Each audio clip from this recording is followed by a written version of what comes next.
Hello and welcome back to another episode of the RotoWire Fantasy Soccer Podcast. I am Andrew Laird, Senior Soccer Editor of RotoWire, joined on this Tuesday, April 6th, by our good friend Matt Birnbach for Wednesday's Champions League slate.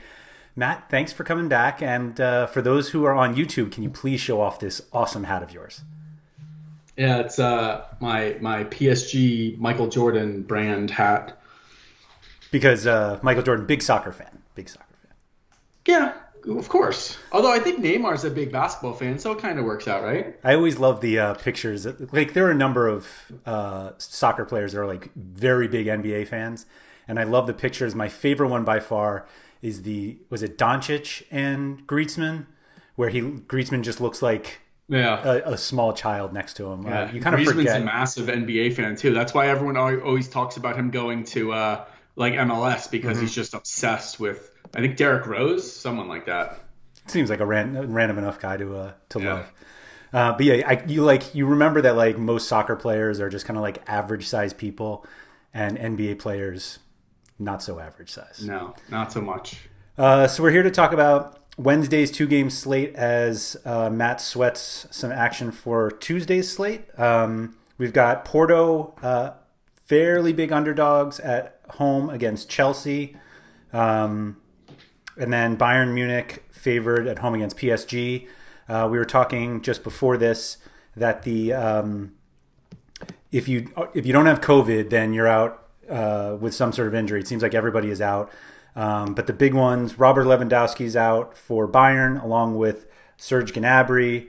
They have some lesser guys out who probably wouldn't play.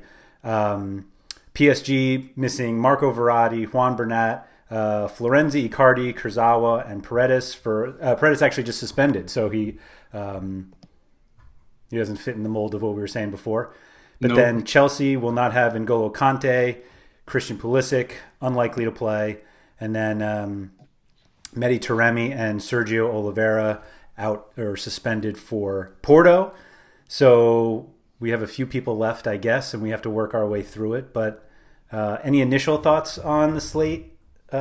Surprise-wise? I feel like my initial thoughts are that PSG is kind of lucking out here. They have a chance, in this contest now with Bayern having all these guys hurt. I was a little surprised. I think they're plus 270 or so still. I assumed they'd be a little bit lower, but I kind of, without Lewandowski in the lineup, it's funny how they don't have. It's like Choupo-Moting as their backup just seems very weird. It should be, I don't know, some like awesome like 26-year-old or something, not Choupo-Moting. So, I mean, Choupo-Moting does nothing for me. You would think, what it is? You would think like Moise Kean, who's on PSG, would be the guy at Bayern, like the backup. That makes sense to me. It doesn't make sense that there's this journeyman that they got from Stoke or wherever he was. He was at PSG. Yeah. Was he at Stoke before that? Yes, he was. I feel like I see him at Stoke in my head. He made the understandable move from Stoke City to PSG, and then PSG to Bayern. I'm sure he'll be at Juve next, and then Real Madrid. Yeah, I mean, his career timeline is something else. And it's not like he lit up Stoke for like 40 goals or something where they were like, he's legit. I feel like maybe he had 8 goals, maybe. I feel like that's probably a good number. I think he... Yeah, so I don't know. I kind of like PSG. I wouldn't have liked them at all had Bayern been healthy, but I feel like they're worth targeting now just because of all the injuries. They seem relatively healthy. Like guys like Icardi probably weren't going to play anyway, so like that's not a massive loss. That's kind of my take to start. That game went from maybe just playing Bayern and maybe like you throw in a Hail Mary with Mbappe or something to you can probably play a few PSG guys if you want and kind of have leverage. Certainly in GPPs. Cash maybe not as much, but that game is more interesting now. Yeah, for sure. I think Choupo-Moting scored on a cold night in Stoke once, and after he proved that just means he could play anywhere, and so that's why he's now on the super club circuit. But I totally agree with you on at least being much more open about PSG. I think if enough people think that though, like I'd be perfectly content rolling out like Coman and Sané and just hoping that those guys can deliver it. But I have to imagine a lot of people are going to be targeting Chelsea. I'll amend what I said before. Chelsea and Porto are playing in Sevilla. So Porto's not technically at home. In fact, I believe both legs are in Sevilla. So their neutral site, Chelsea, huge favorite. But just the way that the pricing comes out, I think people are going to look at Chelsea because they think Porto aren't any good, even though they've made it this far and have beaten some pretty good teams already. So I don't know. I think I'm much more interested in that Bayern PSG game, but I think Chelsea might be where the actual fantasy points are. Yeah, I mean, I feel like every time Porto's on the slate, and I feel I'm probably not in the minority, everyone's like, that game's got 1-0 written all over it every single time. Regardless of who they play, it just seems like it. Porto is kind of fun, not kind of fun, but with at least Oliveira in there, him being out, I feel like it's just a massive blow for that team. I feel like he makes that team go. I want no part of Porto at this point. Not saying I want part of Chelsea either, because I feel like Porto is probably going to, I guess they're not really a park the bus team, but they're okay with a 1-0 kind of game. I feel like if you're going to stack a game, it's the other side, and maybe you throw in a defender or a goalie from the Porto Chelsea side. That game just like isn't screaming anything to me. Watch it be 5-4, but that game does nothing for me. It's a shame that's the other game on the slate, to be honest. Yeah, no, I agree. I'd take 6 defenders from that game if I could. I just assume that everybody will try to play Chelsea, and whether, whoever starts up front, if it's Werner or Giroud, you could play. I bet people would play Kai Havertz if he's in there. Like, I think that's just where people are going to go. I would definitely. I mean, I'm as guilty as anyone. Just Havertz has been garbage all year, and yet I ignore that just based on how good he is and how good he's been, I guess. And this is stupid, but you see all of his like soccer trading cards still are going for the prices they were going for a year ago, and that's like messing with my head too. Like, nobody watches these games. Not that you need to. He's still super young and obviously features on the national team and this and that. It's just funny how some guys, no matter what their form is, I'm just like, nope, this is the game he's back. I think he's also somewhat a limited edition on So Rare because of he only has the Leverkusen cards. But those haven't dropped that much. I think it's because he's 21, and we're like, he can turn it around at any minute. So there's that. Do you play Neymar? I'm more of a GPP guy than the fellas you usually have on here. So I like playing Neymar, especially if his ownership might be a little lower. And it seems like I said, with Bayern having a few injuries there, I'm always pro Neymar. His upside is through the roof. Shots, assists, goal. The only thing you have to worry is if somehow one of his flops, he's actually hurt, and then he has to leave the game. Right. I feel like we're due for that, but I'm always down for Neymar. It's very rare for him to be priced so high that I wouldn't play him, and 10-7 isn't egregious. I mean, Mbappe for 1,100 less might be a little more tempting, but I'm very pro Neymar, especially in a game like this where they definitely think they probably have a chance to, at worst, come away with the draw. Yeah. Yeah, I think they definitely attack in this one as much. I'm guessing Neymar ends up being fairly popular even in cash. Like Di Maria took a lot of the set pieces last weekend when Neymar came back, but the floor is like ridiculous with Neymar, and the ceiling is absurd. Obviously, like Mbappe is a decent pivot away. If you really like, I think that's the tournament pivot, of course. Like Mbappe is one of those guys who's like actually fun to play. Yeah. Like you have him in your lineup, and like he can just do anything at any minute. So you really won't play Choupo-Moting, huh? No, I didn't say I wouldn't play him. I was just saying it just doesn't belong. He doesn't belong. He doesn't belong in this game.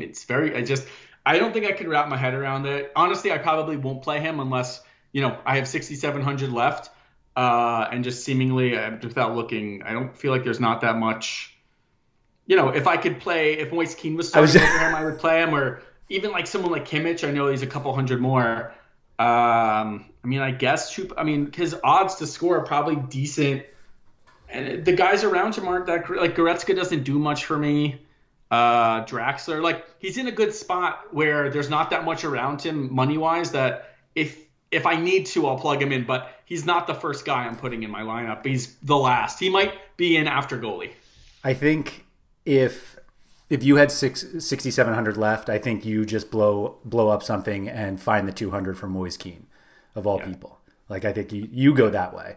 I don't know what, like, if Hudson-Odoi starts for Chelsea, like, I'm not sure he becomes like a cash viable play. Like, his set pieces are long gone. Like, I think Neymar is one spot, and then the other one gets a little difficult because you either have to choose another Bayern or another PSG guy, so either Mbappe or Di Maria. It's probably Di Maria. Right. Playing two PSG guys over 9,000 away to Bayern seems a little nuts, and then you're just left with some of the Bayern guys. I mean, Sané has been taking some set pieces recently from Kimmich, and so if you convince yourself that those continue in an up and down game, like, I guess he's the other guy.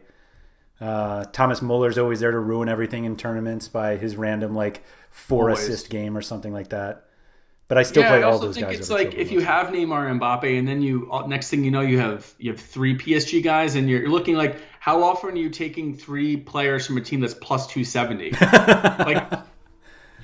Even though I think they have a decent chance to win it, Vegas seems like they're smarter than I. There's a reason it's plus 270, not like plus 150 or something. So that scares me a lot too. If next thing you know, you have 3 or 4 PSG guys in a game that you could easily see them dropping like 3-0 or 4-1 or something stupid. I just struggle seeing Bayern like doing that well without Lewandowski and Gnabry. Like, I think like a front line with Choupo-Moting and Sané, Muller, and Coman, I guess. Luis always loves Coman, so I guess I should say that. Like, I like Coman, but even so, he's not at the level some of the other guys are. Right. I think everybody will play. We're certain. I guess there's no reason not to be that Choupo-Moting's the guy who's going to start up front. I assume so. Yeah, I guess there's no real reason to think it's going to be like Arp or someone. John Feets Arp. I'm sure I butchered that name. No, I doubt it. I think it's Choupo-Moting, which is just not. I mean, I guess they would. They haven't played like Mueller in like a false 9 type. No, yeah, he's long gone. Yeah. I mean, the forwards. It's crazy. The forwards Bayern even has right now are they have Sieb and the guy I just butchered his name before. You would almost feel like, why isn't Xerxes part of this team anymore? Yeah, they long ago decided that as long as Lewandowski was fit, he was going to play every game at every minute of every game. And now they're starting to realize maybe that wasn't the smartest idea. So I think everybody in cash plays Joshua Kimmich at 6,900. Yeah. I think a lot of people will play Otavio, who's 3,800 and could take set pieces for Porto. I like Otavio, yeah.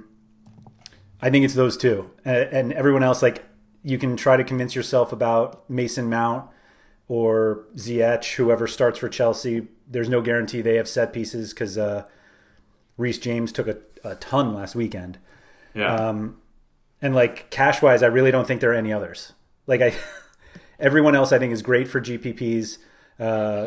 Goretzka I think is actually fine. Havertz if he starts. And just going down the list, it's like you run out of guys really quickly for ones that you actually want to play. Yeah, I mean, I would imagine Otavio's ownership is probably so much higher than it's ever been in his life. But his game log is really incredible. Looking at his and this is just Champions League. He's got a 22-point game, a -2, and a 1.3. Like, that is an incredible spectrum. I mean, with Oliveira out, he should. I mean, his floor should be pretty high. I'm assuming he's going to be taking a lot of set pieces. I would assume so too. But the fact that his floor is a -2 is absolutely petrifying. Yeah, I mean, we play goalkeepers. I mean, we have to play goalkeepers. That's true. I'm not scared of negatives, Matt. Come on. No, I like Otavio, but it's almost a shame he's got to be like 40%, I would think. I mean, in cash, I bet he's like 60. Yeah. Like, I think there's just for the way that salary wise, like if he was 5,800, I think it'd be a lot lower. But 3,800 on a slate where like you want to play Neymar and Di Maria or Mbappe. I guess if you want to kind of pivot off of him, Corona is probably the move on that team. If you want to pivot off him and still have access to that vaunted Porto offense. Yeah, I guess we skipped. Where is Luis Diaz? He's probably not even as cheap as. Who's there too? Although I have no idea if he's playing. Felipe Anderson, everybody's favorite EPL guy. I don't know if Felipe is getting in anytime soon, but yeah, I think it's Marega and Luis Diaz up front. Marega's 65, Luis Diaz 61. Like you're really committing to those guys if you're playing them, and you're also, if you're using forward spots now, that's somewhere you're not playing Neymar or right. Sane or Coman or any of the Chelsea thankfully guys. The way the slate is, that almost the way you're building, you don't have to look at some of these guys, which is nice. Honestly, the guys on Porto I'm more into are Zanussi and Manafa. They've had like solid floors. I feel like Chelsea isn't ready to drop 4 goals on them. You never know, but I feel like even against Juve, Manafa put up 11 points and 3 points. Like 3 isn't great, but an 11 against Juve, like he can easily get somewhere in between. That he's not that expensive. Yeah, those guys are pretty cheap. The PSG ones are dirt cheap. And probably will score. Oh yeah, 0 Bakker points. and Dogba. Yeah, it's Dogba and Kerrer. They're both like sub 3,000. Yeah. Bakker's a center back, right? Yeah. Center backer. There you go. So yeah, I think those guys will be just as popular as Otavio because you can fit in all the other guys. I think the floors are 0 though. You could have a solid. There could be a team that wins tomorrow that leaves like 15,000 on the table. I'm not saying that's the wise thing to do, but with the way all these injuries are, and if you go with like Choupo-Moting or something, you could spend 30,000, and there's a decent chance you could have a good team just based on the starters. It'll certainly be unique. I'll give you that. But yeah, if you fade PSG attackers, and because like even the Chelsea forwards are fairly cheap. Yeah. So if you play the two, you could play the Porto and PSG fullbacks. Those guys are cheap. You just have to hope that PSG Bayern game doesn't go off, because if it does, then you're dead. I just think there's no chance. Obviously there's a small chance, but the odds that Bayern PSG doesn't or gets outscored by Porto Chelsea just seems wrong. The 2.5 over on total of PSG was -178, and the 2.5 total, the over the other game is +130. So it's a pretty wide gap in what's expected there. Yeah. So just give us all the Bayern. Obviously stacking the Porto Chelsea game is a pretty clear contrarian move.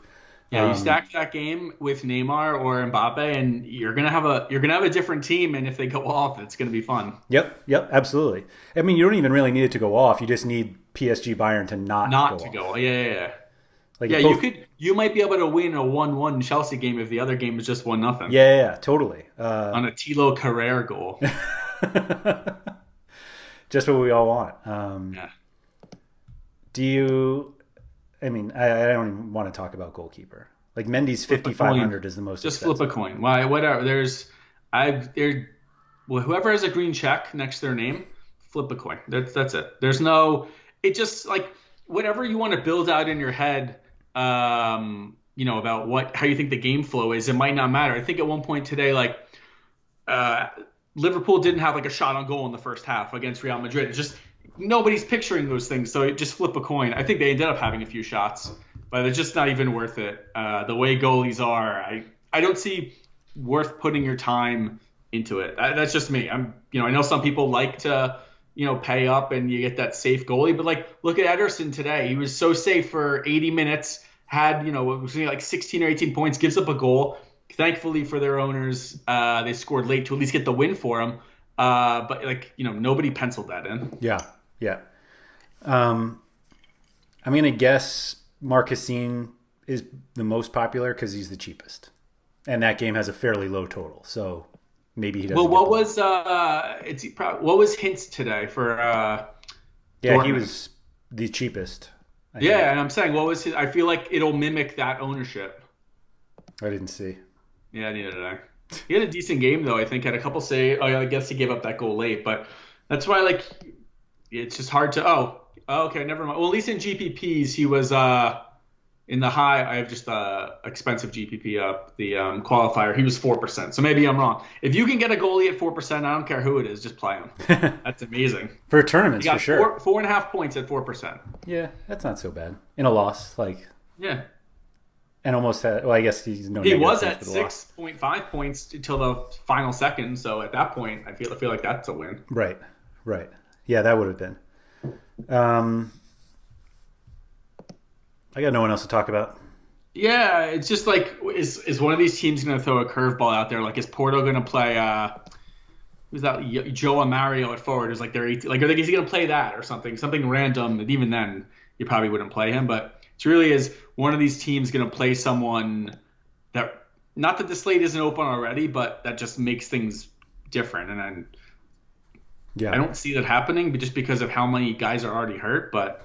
It seems like a pretty straightforward slate on where you're building and everything else. I think a lot of guys might be shaking your head when you put them in, but you're it makes sense. I skipped over defender quickly, but I think with where Mason Mount is priced, I think enough people are going to play Kimmich and Otavio that Reece James will take all of the ownership that people wanted to play Mount, and we'll just see that James took 15 corners in the last game. And if he has corners, then I think he's the easy defender play. Any of the Chelsea backs are the expensive defenders you want to play. And then obviously PSG and Porto offer the really cheap ones. I don't see a lot of people playing Pavard or Alphonso Davies or Lucas Hernandez, whoever starts at left back. I saw some talk that Davies might not start, which seems silly to me, but who am I? I was looking at just the players below 3,200. If PSG really wanted to mess with everyone, they would let Xavi Simons get his first start. That would really mess with everyone finally, and that could change things. I'm sure he's not going to get his first start against Bayern, but that would be a lot of fun. Yeah, that's a way to throw yourself into the fire right there. Yeah, right away. I mean, look, Bayern did it with the 19-year-old kid today, so you never know. Or Borussia Dortmund did it with the 19-year-old today, so you never know. Yeah. Except it seems like everybody on Dortmund's 19. Right. It's right. Exactly. Haaland is old now. Right. Yeah. Right. All right. If anybody has any follow-up questions for Matt, you can find him on Twitter at Matt Birnbach. You can find me at RotoWire Andrew. Also available in the RotoWire subscriber Discord, which is open for all subscribers. Just go to rotowire.com/chat to get in there. If you are not a RotoWire subscriber and would like to try out the site for free for 10 days, no credit card required, just go to rotowire.com/pod. That's POD. Like I said, it gets you access to every sport we cover as well as that Discord chat. So definitely take advantage of that. Matt, thank you, and good luck on Wednesday. Later, guys.